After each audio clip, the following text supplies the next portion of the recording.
How's that? Oh, kita man akong gibuhat. Himuon ko ng smoothie day para pamahaw.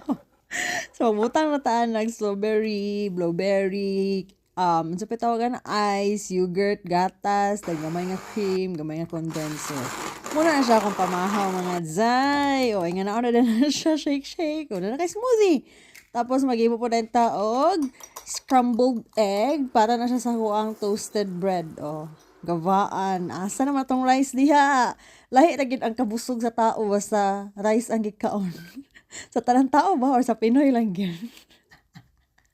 So nga na rin no, butang-butang na rin ang mga cheese diha, then ang itlog, ganahan ko nga na rin, di kay ko, ambot talag sa oras, nagid kay ko ganahan na nabito ang butangan o kamatis, o. So nga na rin, oh, beautiful na kayo! Bitaw, tadan! Dan, dan, dan, dan, dan, dan, dan. Yeah, this is Mrs. Hi, cheers,